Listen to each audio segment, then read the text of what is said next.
ஜெகன் சட்ட உரிமை நீதி பாதுகாப்பு சங்கத்துடைய தலைவராக இருக்கிறேன். விழுப்புரம் மாவட்டத்தில் கிரஷர் நிறுவனங்கள் நடந்து கொண்டிருக்கிறது. அரசு அனுமதி இல்லாமல் கிட்டத்தட்ட 350 கிரஷர்கள் இருக்கிறது. அது அனுமதி பெற்றது வெறும் 25 தான் அனுமதி பெற்றிருக்கிறது. மீதி 325 கிரஷர்கள் சட்டத்துக்கு புறம்பாக அரசு அனுமதி இல்லாமல் இயங்கிக் கொண்டிருக்கிறது. கடந்த நவம்பர் 2025 மாவட்டத்துடைய ஆட்சியர் தலைமையில் கான்ஃபரன்ஸ் மீட்டிங் ஒன்று நடந்தது. அந்த மீட்டிங்கில் ஏடி மெயினுடைய உயரதிகாரி பெருமாள் ராஜு என்பவரும், நாகேந்திரன் நாயர் என்பவரும் மற்றும் லாரி சங்கத்துடைய உரிமையாளர் தலைவரும் கலந்து கொண்டார்கள். அந்த கூட்டத்தில் எடுக்கப்பட்ட முடிவு, நாங்கள் பேமெண்ட் கட்டி அரசு ராயல்டி தருகிறோம் என்று கூறியிருந்தார்கள். ஆனால் அப்படி ஒரு சம்பவம் நடக்கவே இல்லை. அதற்கு பதிலாக திருட்டுத்தனமாக யாரோடாலும் கிரஷர் இயக்கிக் கொள்ளலாம். இந்த நிலை விழுப்புரம் மாவட்டத்தில் மட்டுமல்ல, தமிழகம் முழுவதுமே இந்த நிலை இருக்கிறது. மொத்தம் தமிழகத்தில் 4000 கிரஷர்களுக்கு இருந்து கொண்டிருக்கிறது. அதில் 1445 மட்டும்தான் அரசு அனுமதி பெற்றிருக்கிறது. அரசு அனுமதி இல்லாமல் இயங்கக்கூடிய கிரஷர்கள் கிட்டத்தட்ட 2555 கிரஷர்கள் அரசு அனுமதி இல்லாமல் இயங்கிக் கொண்டிருக்கிறது. இவர்கள் அத்தனை பேருமே திருட்டுத்தனம் செய்து கொண்டிருக்கிறார்கள். தமிழக அரசுக்கு மிகப்பெரிய வருவாய் இழப்பை ஏற்படுத்தி கொண்டிருக்கிறார்கள். இதையெல்லாம் அரசு அதிகாரிகள் வேடிக்கை பார்த்துக் கொண்டிருப்பதுதான் விந்தையாக இருக்கிறது. அதுவும் குறிப்பாக ஏடி மெயின் பெருமாள் ராஜு என்பவரும் நாகேந்திர நாயர் என்பவரும் மிகப்பெரிய அளவில் கோடிக்கணக்கான ரூபாய் இதில் லஞ்சமாக பெற்றுக் கொண்டிருக்கிறார்கள்.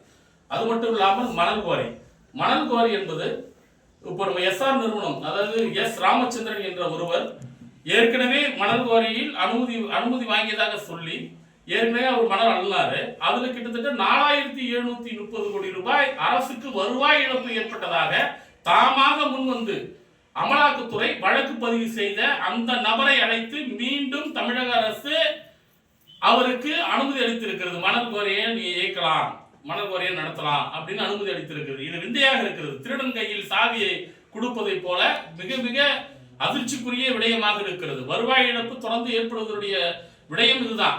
அது மட்டும் இல்லாம 2 டெண்டர் விடப்படுகிறது. ஏன் 2 டெண்டர் விடணும்?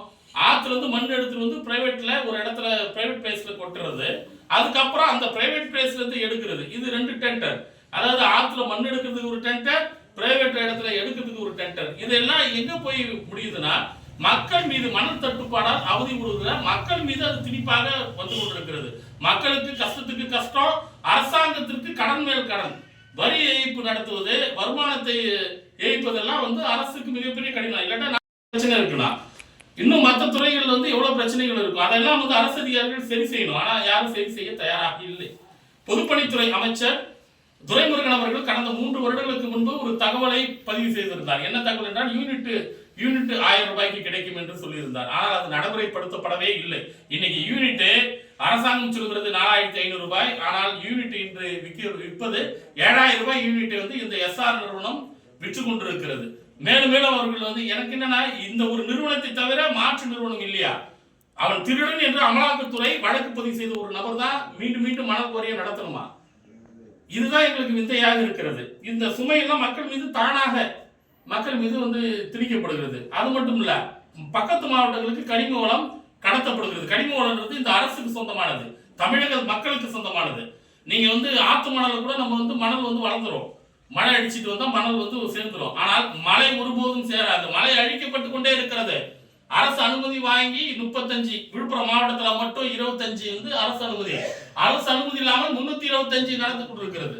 நிறுவனம் நடத்திட்டு இருக்கான், கடத்திட்டே இருக்கான், மலையை உடைச்சிட்டே இருக்கான். 30 அடி தான் அரசாங்க அனுமதி, 300 அடி ஒவ்வொருத்தரும் உடைச்சு கிரஷர் கடத்துறான்.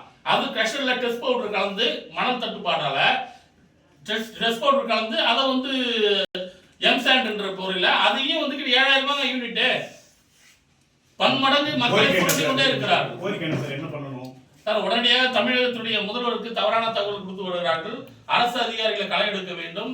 சம்பந்தப்பட்ட ஏடி அவர்கள் உடனடியாக நடவடிக்கை எடுக்க வேண்டும். இந்த எஸ்ஆர் நிறுவனம் உடனடியாக தடை செய்யப்பட்டு மாற்று நிறுவனத்திற்கு அல்லது அரசே ஏற்று நடத்தணும். ஏன் அரசால முடியாதா? டாஸ்மாக் நடத்துகிற அரசு இதை நடத்த முடியாதா? இதை நடத்தணும், அரசே ஏற்று நடத்த வேண்டும் என்பது எங்களுடைய கோரிக்கை. எஸ்ஆர் நிறுவனம் மீது இவர்கள் செய்திருக்கிற முறைகளை உடனடியாக விசாரிக்க வேண்டும். அது மட்டும் இல்லாமல் ஏற்கனவே குற்றம் சாட்டப்பட்ட ஒரு நபருக்கு மீண்டும் தருவதை இனி ஒரு காலம் நடக்கக்கூடாது.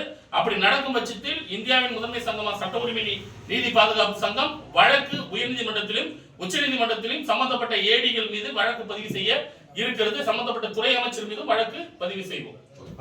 போராட்டத்தில் ஏதாவது ஈடுபடுறது வாய்ப்பு? போராட்டங்கள் தமிழகம் முழுவதும் போராட்டங்களை முன்னெடுப்பதில் அது சம்பந்தமான ஓரிரு நாட்களில் தேதி அறிவிக்கப்படும். பேர் சார்? தமிழன் ஜெகன், சட்ட உரிமை நீதி பாதுகாப்பு சங்கத்துடைய தலைவர்.